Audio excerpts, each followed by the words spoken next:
Action figure reboots.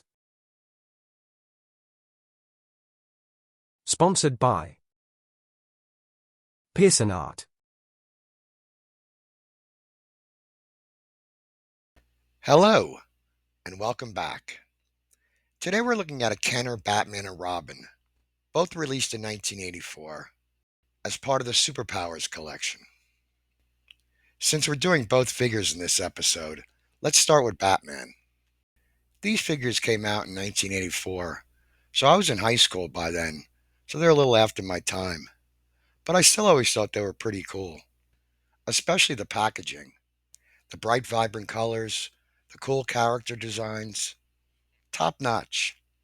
But I would always smile whenever I would see this Batman. And that's because the figure never really matched up to the character design.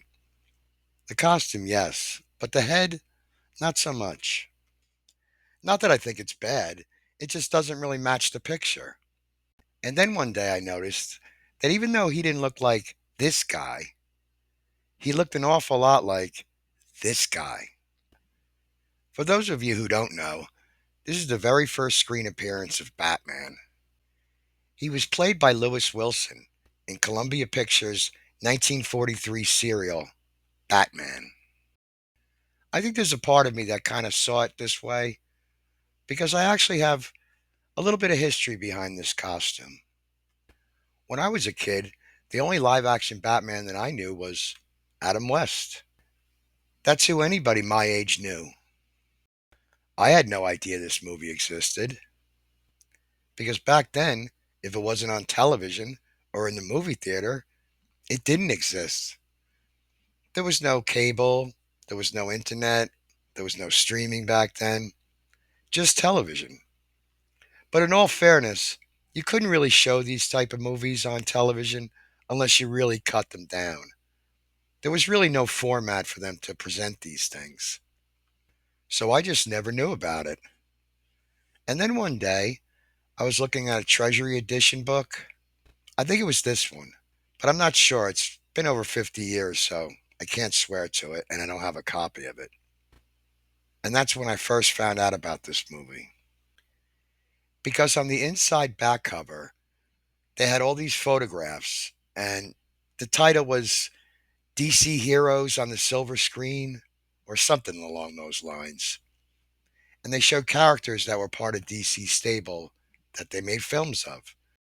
There was Captain Marvel, or Shazam as he's known today, which kind of begs the question, how does he introduce himself? There was Kirk Allen, Superman, of course, and the very last photograph was Batman and Robin. There were other characters too, but for the life of me, I just can't remember. This wasn't the picture that they posted in the magazine, but it was something like this. It was a publicity shot. And I was fascinated by this, but also a little frustrated. I was a kid, I was a Batman fan, and there was a Batman movie out there somewhere, and I had no way to watch it. It wasn't until about 15 years later that I picked up the movie on VHS. I was really excited to watch it, and admittedly, I was kind of disappointed, but again, kind of frustrated. There's a good movie in there. It just has to be cut right. And definitely, it needs to be colorized. That would be really boss.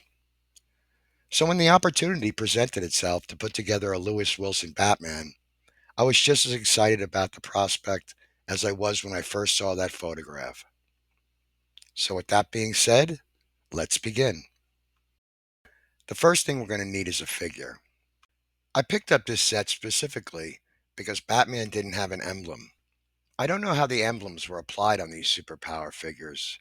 All I know is that they're really hard to get off. This one looks like it never had an emblem applied to it. So I'm thinking maybe it was from maybe Mexico. I'm not really sure. But for this figure, it's perfect. It's a blank slate. It was in pretty good shape too, but the limbs were kind of loose. So I took the body apart so I could use plumber's tape around all the pegs.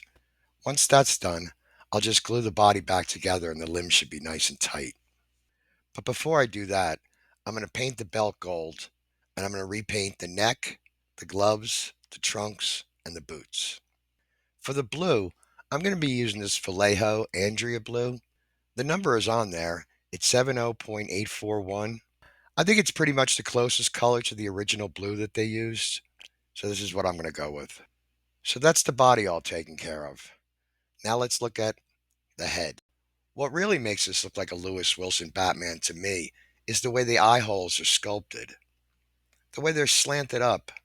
I just thought that was an odd choice for the sculptor. But then I wondered, could he have done it on purpose? It's possible. But then I thought, no. The serial came out in 1943, and this head was probably worked on in 83. That was a full 40 years.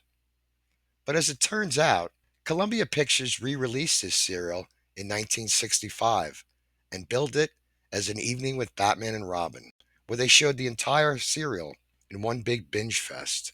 So now we're talking less than 20 years.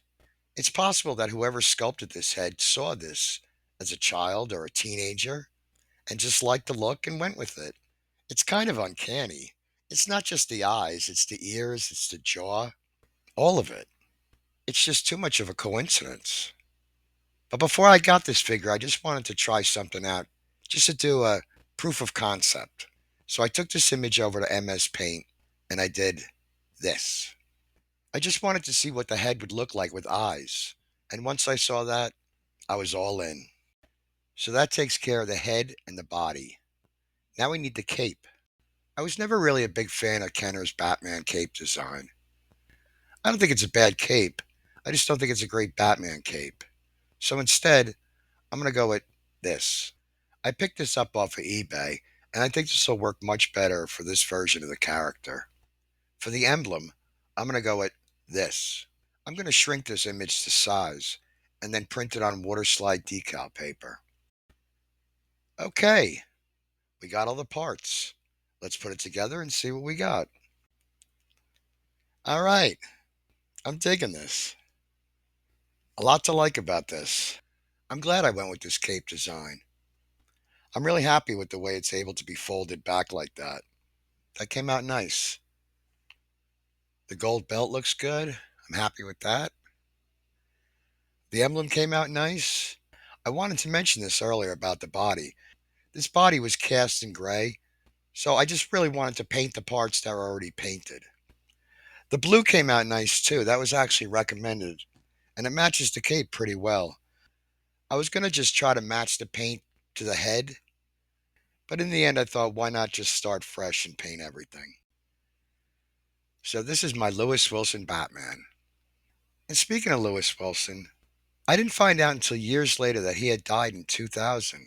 And I thought, he was around in the 90s, which was pretty much Batman's decade, between the movies and the cartoon series. And I thought that it was kind of sad that there wasn't one interview with him. No audio, no video, not even print. Regardless of what you think about the movie, he was the first Batman. But maybe he was approached and turned it down. But I would have liked to have known how he felt about playing this part. Was he happy about it? Was he sad? I guess we'll never know. But he was the first Batman. So this is my little tribute to the late great Lewis Wilson. Now let's move on to Robin. Originally, when I bought this set, I really only wanted the Batman. I really didn't have any use for the Robin at the time. I knew what my plans were for Batman, but with Robin, I really didn't have anything.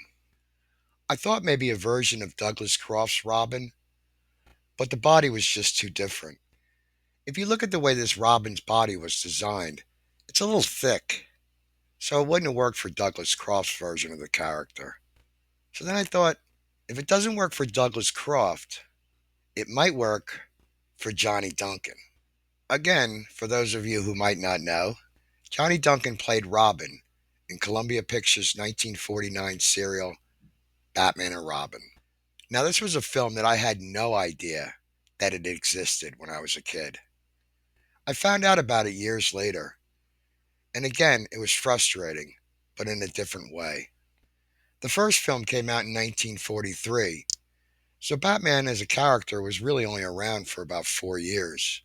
So a lot of his mythology hadn't been developed yet. But this movie came out in 1949, a full decade after Batman's debut. But you would never know it. The villain in this serial was just a standard movie serial villain called the Wizard. No Joker, no Penguin, no Riddler, no Two-Face. The Wizard.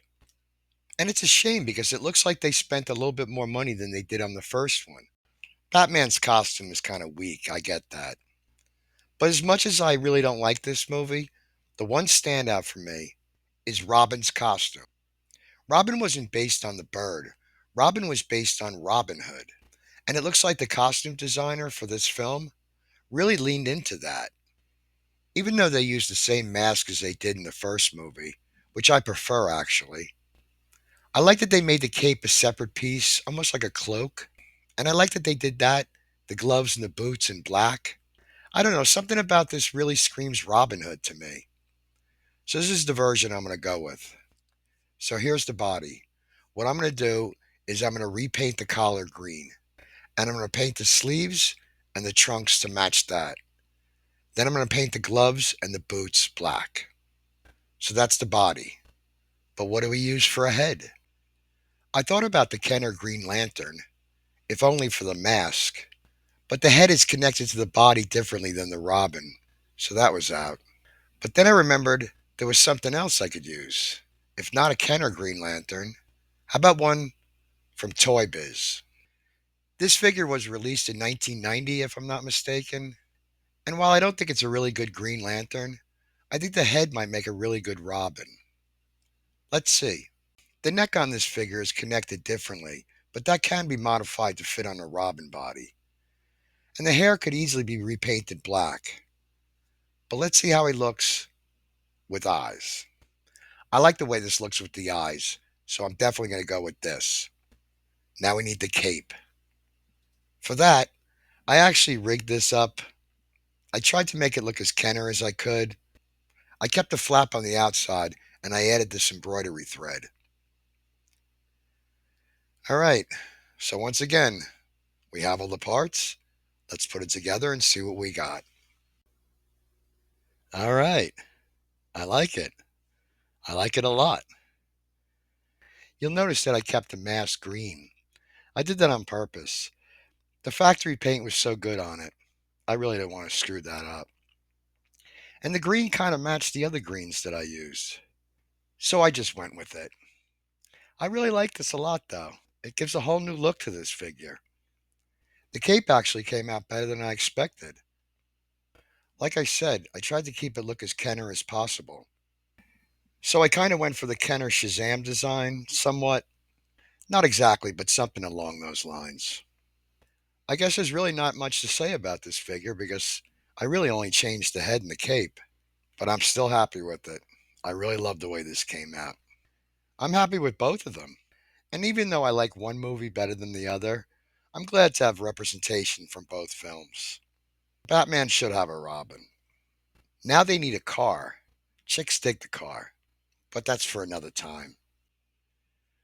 So I guess that about wraps it up for this episode. If you enjoyed this video, hit the like button, subscribe, share, comment. I'd love to hear from you. And until next time, ladies and gentlemen, always remember and never forget, think outside the box.